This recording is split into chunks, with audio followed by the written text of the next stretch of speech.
Imagine working the closing shift at a busy diner, serving the last customer, cleaning the tables, locking the front door, and then simply disappearing. Not on the street, not on the way home, but inside the very establishment where dozens of people had seen you just minutes before. And when the truth finally emerges 70 years later, it comes from within the walls of the building, from a space so impossible that it defies all logic about how a human body could have been placed there without anyone noticing during decades of continuous operation. Before we dive into this story that will make you question everything about disappearances in public places, subscribe to the channel and activate the notification bell because the case you're about to discover is one of the most disturbing mysteries of the American diner era. This is not just the story of a woman who vanished. It is the story of how someone can disappear literally under the eyes of an entire community, of how a secret can be sealed behind bricks and mortar while life continues normally on the other side, and of how sometimes the answers we seek are hidden in the very structures we inhabit daily. The story begins in a golden era of 1950s America, where diners were the social heart of small towns, where waitresses knew every customer by name, and where disappearing from a crowded public place seemed absolutely impossible. Jennifer Marie Taylor was 24 years old in October of 1955, and to anyone in Winston-Salem, North Carolina, she was the friendly face that greeted them at Rosie's Diner. Always with a smile, always remembering how you liked your coffee, always making even the toughest days seem a little lighter. Standing 5 feet 3 inches tall, with a delicate constitution but surprisingly strong from years of carrying heavy trays, dark brown hair that she kept in a practical ponytail during work, and brown eyes that sparkled with genuine kindness, Jennifer possessed that rare quality of making each person feel important. Born on August 7, 1931, in Winston-Salem, Jennifer grew up in a working-class family during the Great Depression and World War II. Her father, William Taylor, worked at the R.J. Reynolds Tobacco Factory, the city's largest employer, operating machines that processed tons of tobacco leaves daily. Her mother, Elizabeth Taylor, did sewing work at home to bring in extra income, mending neighbors' clothes and occasionally sewing custom dresses. Jennifer had a younger sister, Susan, 3 years younger, and a younger brother, Paul, 5 years younger. The family lived in a modest 2-bedroom house in the West End, a working-class neighborhood where pastel-painted wooden houses lined tree-shaded streets. It was a tight-knit community where doors were rarely locked, where neighbors had known each other for generations, and where children played in the streets until nightfall without worry. Jennifer's childhood was modest but happy. Neighborhood parties in the summers, church every Sunday, school where she was an average but well-liked student. Jennifer graduated from Reynolds High School in 1949 at 18 years old. Unlike some of her classmates who went to college or married immediately, Jennifer needed to work. The family needed every penny she could contribute. She got a job as a waitress at Rosie's Diner just 2 weeks after graduation and remained there for the next 6 years. Rosie's Diner was an institution in Winston-Salem. Located at the corner of 4th Street and Cherry Street, right in the heart of downtown, it was a classic 1950s American diner. Bright chrome facade, red and blue neon signs, large windows that allowed passers-by to see the busy interior. And inside, a long counter with red vinyl-covered swivel stools, faux leather booths along the walls, and an impeccably clean black and white checkered floor. The diner was owned by Harold Simmons, a heavy-set 57-year-old man who had purchased the establishment in 1947 and transformed it into one of the city's most popular locations. Rosie's opened at 6 in the morning and closed at 11 at night, 6 days a week, closed only on Sundays. It served breakfast all day long, hamburgers that people said were the best in North Carolina, homemade pies that veteran cook Martha Washington prepared every morning, and milkshakes so thick that the straw would stand up on its own. Jennifer worked primarily the afternoon and evening shift, from 2 in the afternoon until 11 at night, 5 days a week, Tuesday through Saturday. It was demanding work, hours on Her feet, hands constantly busy serving, cleaning, calling out orders to the kitchen. But Jennifer loved it. She loved the energy of the diner, loved meeting people, loved the feeling of being part of something that mattered to the community. She was exceptionally good at her job. She remembered regular customers and their preferences. Mr. Patterson always wanted his coffee black and extra hot. Mrs. Chen liked her toast lightly toasted, not golden brown. Young Tommy Bradford always ordered a chocolate sundae after school. Jennifer made each customer feel seen, heard, important. Her tips reflected this. She consistently earned 20 to 30% more than other waitresses simply because people adored her. But Jennifer was not just an exceptional waitress, she was an exceptional person. Known for her kindness, she regularly paid for meals of customers she knew were going through financial hardship, claiming it was a mistake on the bill when they protested. She stayed late helping Martha clean the kitchen when the elderly cook was exhausted. She covered shifts for co-workers who had family emergencies without complaining. Jennifer still lived with her parents in 1955. At 24 years old, it was not uncommon for unmarried women to remain at home until marriage. She contributed to household expenses, helped her mother with chores, and saved a little for a future she hoped would include marriage and her own home someday. There was a young man, in fact, Daniel Green, 26 years old, a mechanic who worked at Green's Auto Repair, his father's business on West 5th Street. Daniel and Jennifer had grown up in the same neighborhood, attended the same church, known each other their whole lives. They began dating seriously in 1953, and by October 1955, everyone expected that an engagement ring would be coming soon. Daniel came to Rosie's almost every night that Jennifer worked, sitting at the counter, drinking coffee and eating pie just to be near her during her shift. Jennifer's routine was predictable and comforting. She woke at 11 in the morning on workdays, late by most people's standards, but necessary when working until midnight. She had breakfast with her mother, helped with some household chores, ate a light lunch around 1 in the afternoon. She walked the 20 minutes to Rosie's, always arriving at 1:45 in the afternoon, 15 minutes early to prepare before her shift started at 2. The afternoon-evening shift was busy. It started with the late lunch rush, then calmed down a bit until dinner, which began around 5 in the evening and continued until about 8:30 at night. After 9 at night, the movement slowed. Just a few regular customers, people leaving late shifts, occasional teenagers looking for a place to sit. At 10:30 at night, Jennifer began the closing process, cleaning tables, putting away condiments, preparing everything for the morning shift. She did not close alone. There was always at least one other person, usually Harold Simmons, the owner, or on days when he took off, another designated employee. Basic security and business policy. But this policy was about to be fatally violated. Jennifer had few vices or elaborate hobbies. She did not smoke, unusual for the time when it seemed everyone smoked. She occasionally drank a glass of red wine on special occasions, but nothing beyond that. Her passion was cinema. She and Daniel went to the Carolina Theater almost every Friday on her night off, watching everything from westerns to musical romances. Jennifer also loved to read, mainly mystery novels, and had a collection of Agatha Christie books that she read and reread. There was a gentle melancholy in Jennifer sometimes. She loved her life, loved her job, loved Daniel, but she also dreamed of more, traveling beyond North Carolina, perhaps seeing the ocean, perhaps one day having her own home with a garden.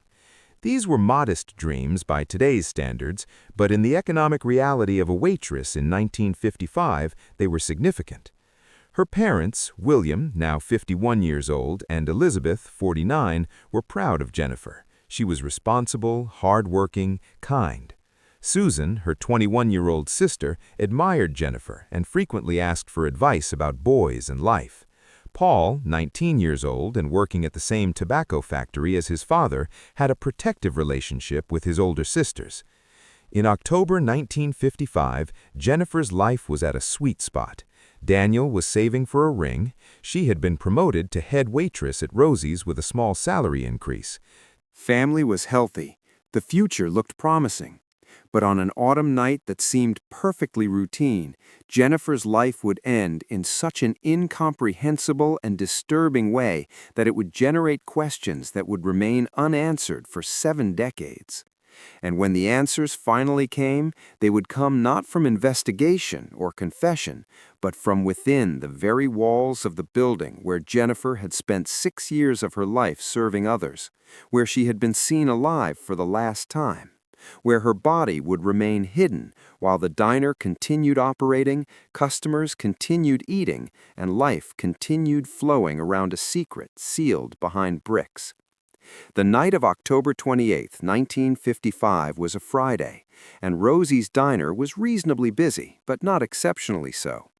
The weather was mild for late October, temperature of 16 degrees Celsius at 6 in the evening. No rain, with a forecast to drop to 10 degrees during the early morning hours. It was a typical autumn night in North Carolina. Jennifer had arrived at work at 1:45 in the afternoon, as always. She wore her waitress uniform, pink dress with white collar, white apron tied at the waist, practical white rubber-soled shoes, a small name badge on her left chest. She greeted Martha Washington in the kitchen, checked with Harold Simmons about the pie inventory, and began her shift at exactly 2 o'clock in the afternoon. The afternoon passed normally. Jennifer served dozens of customers, factory workers stopping for coffee and pie after their shifts, families with young children ordering hamburgers and milkshakes, businessmen from downtown in late meetings over coffee. She smiled, took orders, delivered food, cleaned tables, made fresh coffee, all in the familiar choreography she had perfected over 6 years. Daniel Green appeared around 7:30 in the evening, as he often did. He sat in his favorite stool at the end of the counter, ordered coffee and a slice of Martha's apple pie. He and Jennifer talked between her duties, familiar jokes, plans for the movies the next day, nothing memorable, just another normal night. Around 9:45 at night, Daniel finished his pie and coffee. "I need to go," he said, kissing Jennifer lightly on the cheek, a gesture that made Harold pretend to disapprove, but that everyone found sweet. "See you tomorrow night for the movie." "At 7, as always," Jennifer confirmed, smiling. "I love you, Jen," he said, using the nickname that only close family and he used. "I love you too. Drive carefully." Daniel left at 9:48 at night. Several witnesses later confirmed seeing him leave. He waved to some acquaintances on the street, got into his 1952 Ford truck, and drove home. It was the last time he saw Jennifer alive.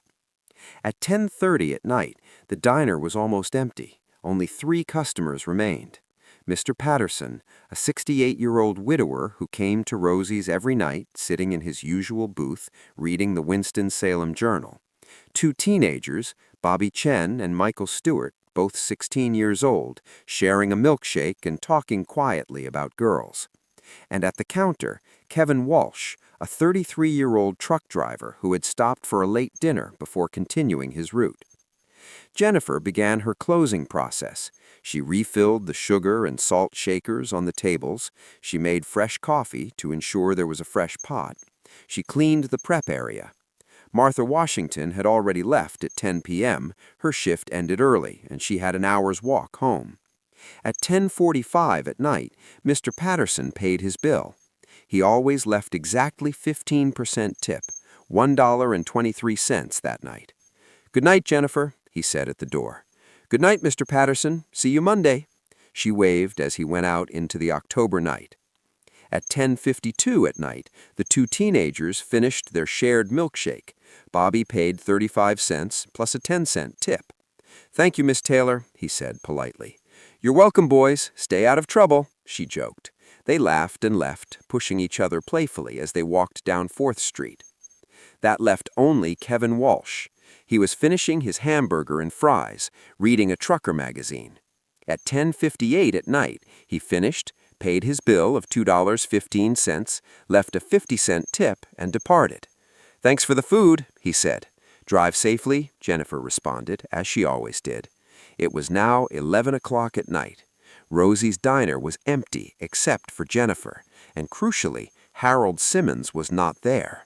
For reasons that would never be fully clarified, Harold had left earlier that night, around 9 p.m., telling Jennifer he had a family emergency and trusting that she could close alone. It was a violation of his own policy. Jennifer was his most trusted employee, and he assumed there would be no problem for one night. Jennifer locked the front door. Several passers-by later reported seeing her turn the key and put up the closed sign at 11:02 at night. She was alive, healthy, apparently normal. And then, in the next few minutes, perhaps 10, perhaps 20, no one would ever know exactly, something happened. Something that made Jennifer Taylor disappear completely from inside a locked diner in the middle of a city without a single scream being heard, without a single sign of struggle visible, without any evidence that she had ever been there. When Harold Simmons arrived the next morning, Saturday, October 29th at 5:30 in the morning, to open for the morning shift, he found the front door locked, as it should be. Everything seemed normal. He unlocked it, entered, and began his routine opening preparations. It was only around 6:15 in the morning when the first waitress of the morning shift, a 42-year-old woman named Doris Franklin, arrived that someone noticed something was wrong. "Where is Jennifer?" asked Doris, looking around. The lights were on. The diner appeared to have been partially prepared for closing the night before, but there were signs of incomplete tasks. A coffee pot still on the warmer, now burned after hours turned on. Some tables not cleaned, the cash register still open. Harold frowned. She closed last night. She must have gone home. But something was wrong. Jennifer would never leave the cash register open. She would never leave coffee burning. It was completely out of character. Harold called the Taylor house. Elizabeth answered on the third ring. "Mrs. Taylor, sorry to call so early. Is Jennifer there?" There was a confused pause. "No, she hasn't come back from work yet. I thought maybe she had stayed at a friend's house. But Harold, isn't she there?" Harold's stomach tightened. "She closed last night, but she's not here now." Elizabeth Taylor felt the world tilt. 20 minutes later, William Taylor burst through Rosie's diner, his face gray with panic. "Where is my daughter?" They searched the diner, every booth, the bathroom, the storage room, even the kitchen. They found no Jennifer. They found no purse, which she always left in Harold's small office. They found no coat that had been hanging on a hook near the back door the previous night. At 7 in the morning, the police were called. Detective Thomas Brennan, 46 years old, with 17 years in the Winston-Salem Police Department, arrived with 2 uniformed officers. They began interviewing Harold, Doris, and the Taylors, who had rushed to the diner. "When did you last see her?" Brennan asked Harold. "Around 9 o'clock last night. I had a family emergency and needed to leave early. I trusted that Jennifer could close alone. She's done it before a few times." "And you found the place exactly how?" "Front door locked, lights on, coffee still burning on the warmer, cash register open with the night's money, about $87. Brennan took notes. "So whoever was here wasn't interested in robbery. Is all the money there?" Harold checked carefully. "It appears to be. Nothing is missing that I can see." The initial investigation was intensive. Brennan and his team interviewed everyone who had been at the diner the previous night. Mr. Patterson confirmed he saw Jennifer alive and well at 10:45 at night. The 2 teenagers confirmed she was normal at 10:52 at night. Kevin Walsh, the truck driver, was located on his route and confirmed he left Jennifer at 11 o'clock at night, that she was alone, that she seemed completely normal. Several passers-by were located who had been on 4th Street between 11 o'clock at night and midnight. 3 people confirmed seeing Jennifer lock the front door around 11:02 at night. But no one saw anything unusual after that. No one saw Jennifer leave through the front or back door. No one heard screams or sounds of struggle. "It's like she evaporated," Brennan said to his partner, Detective Frank Morrison.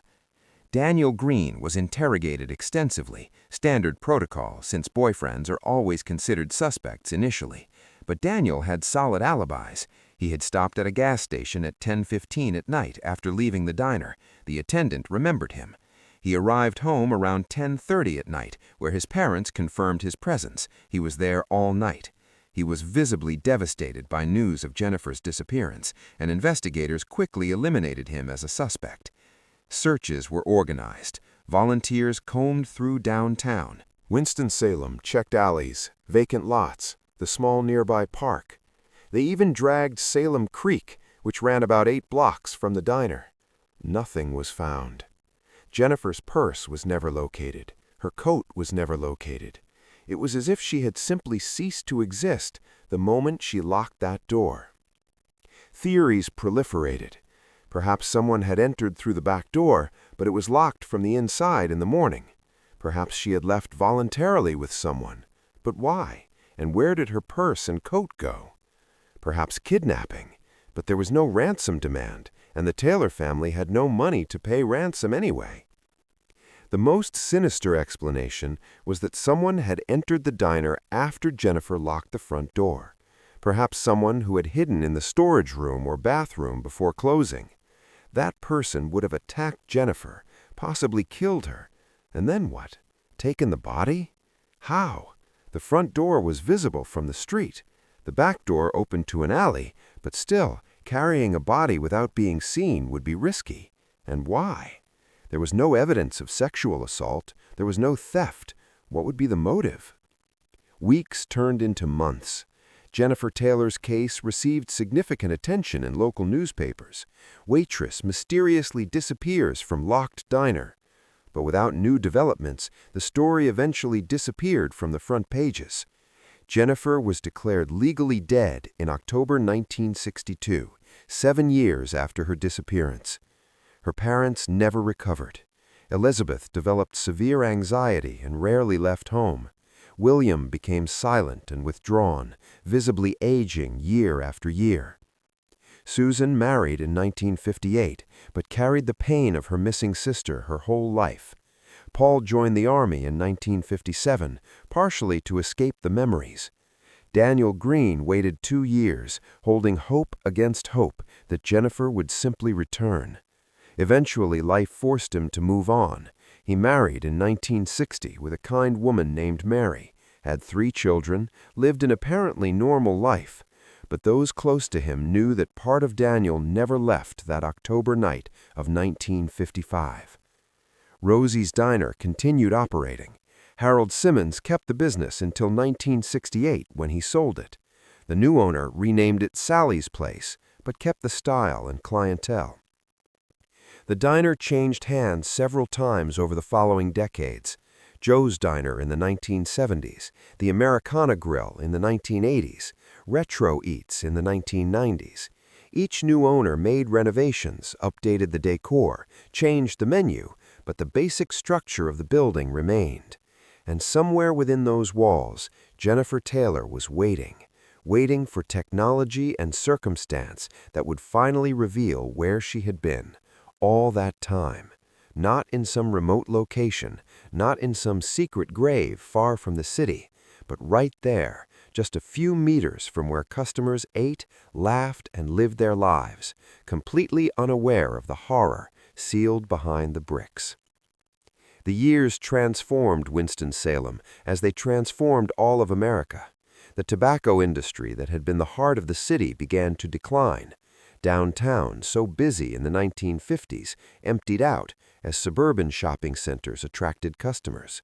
Old buildings were abandoned, others converted, some demolished for parking lots. William Taylor died in 1982 at 78 years old from lung cancer after decades working in the tobacco factory. Until the end, he kept Jennifer's room exactly as she had left it in October 1955. Elizabeth lived until 1991, dying at 85 years old in a nursing home, still occasionally asking nurses if they had news of Jennifer. Susan married, had 2 children, lived in Charlotte. She died in 2018 at 84 years old. Paul served in Vietnam, returned, worked as a teacher, and died in 2020 at 84 years old. Both took to their graves the pain of never knowing what had happened to their sister. Daniel Green lived until 2019, dying at 90 years old. His wife Mary reported that even decades later, he occasionally woke from dreams where Jennifer was calling him, where she was trapped somewhere and he could not reach her. They were dreams closer to the truth than he would ever know. Harold Simmons died in 1995. Martha Washington, the cook, died in 1988. Detective Thomas Brennan retired in 1988 and died in 2007. The Taylor case remaining as one of 3 unsolved disappearances that haunted him throughout his career. As decades passed, the building that had housed Rosie's Diner changed several times. In 2005, the last restaurant closed.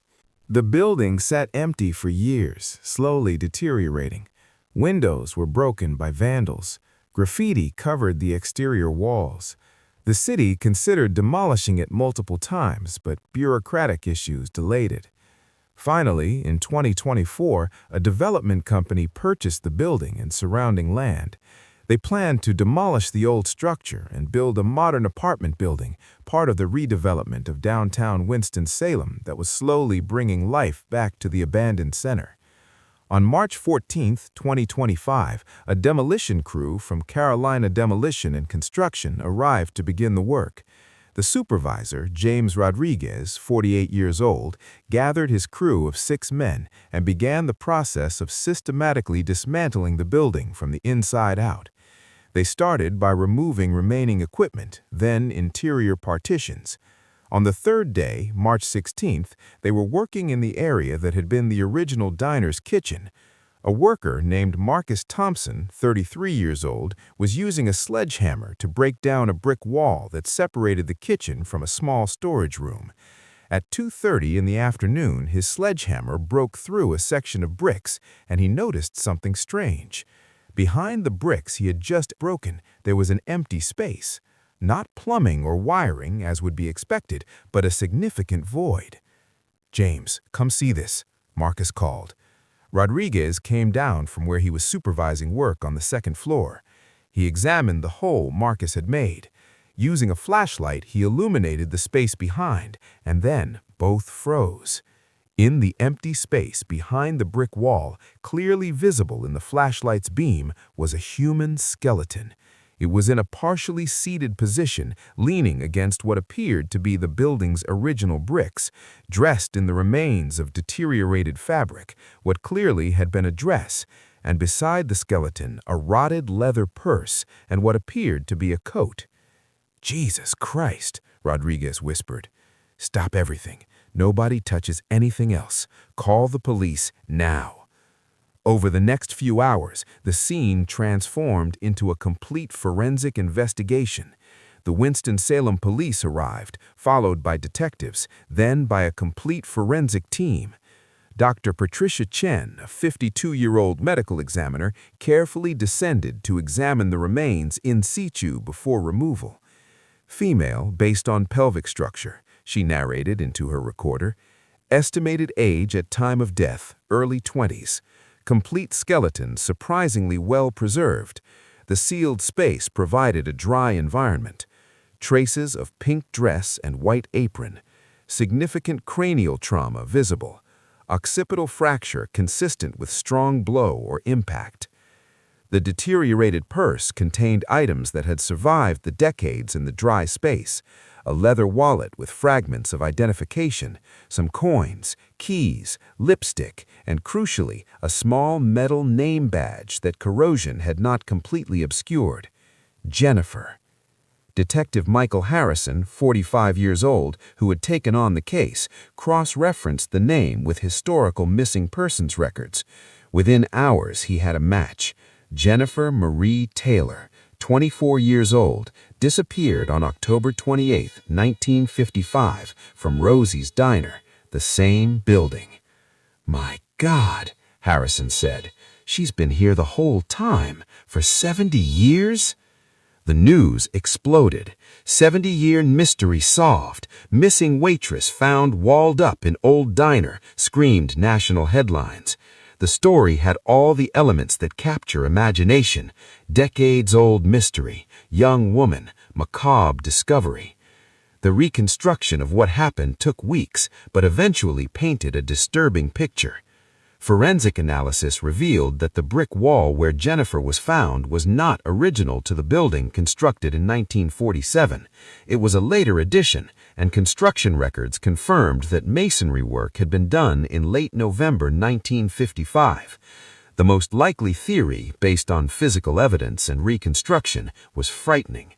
Jennifer had been attacked on the night of October 28th while closing alone. The cranial trauma suggested a strong blow or fall. Her attacker, identity never to be definitively known, killed her or left her unconscious, and then, confronted with a body, panicked. There was a small storage space at the back of the kitchen, accessible only through a narrow door. It was used for rarely needed items, was cluttered and forgotten.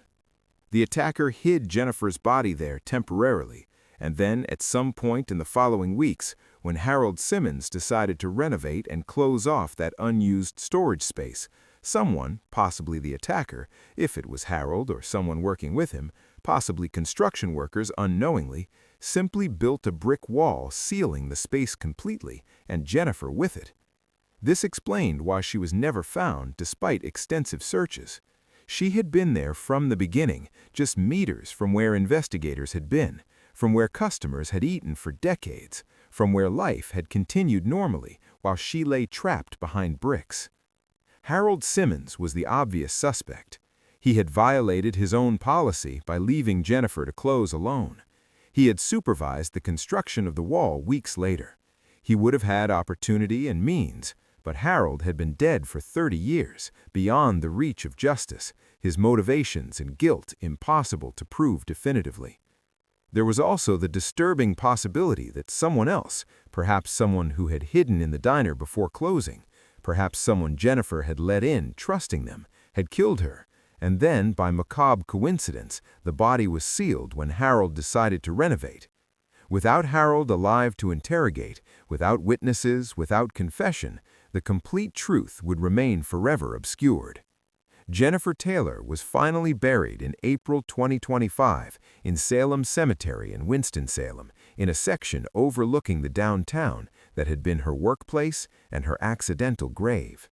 There was no more direct family, all deceased, but surprisingly, more than 100 people attended the funeral, descendants of people who had known Jennifer, local historians and Winston-Salem citizens moved by the story.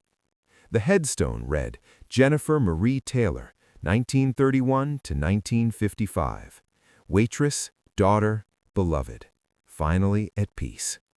The land where Rosie's Diner had stood was preserved as a small memorial.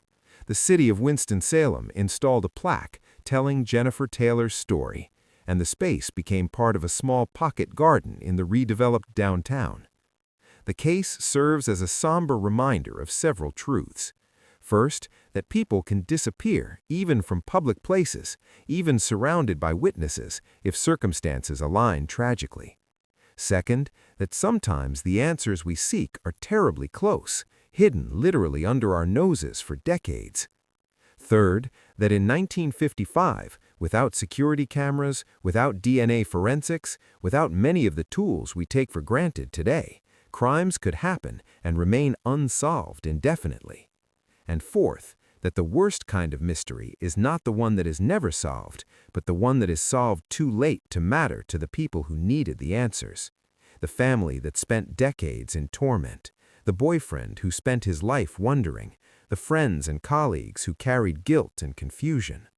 For Jennifer Taylor, who only wished to live a simple but happy life, who loved her job, who was kind to everyone, who planned marriage and a future she never had a chance to live, was finally ended in violence on an October night, and then her body, her memory, her very existence were sealed behind bricks, forgotten, while the world continued turning without her. 70 years is enough time for cities to change completely. Winston-Salem of 2025 is almost unrecognizable compared to 1955. The tobacco industry that employed Jennifer's father is long dead. The diner where she worked changed hands dozens of times before finally being demolished.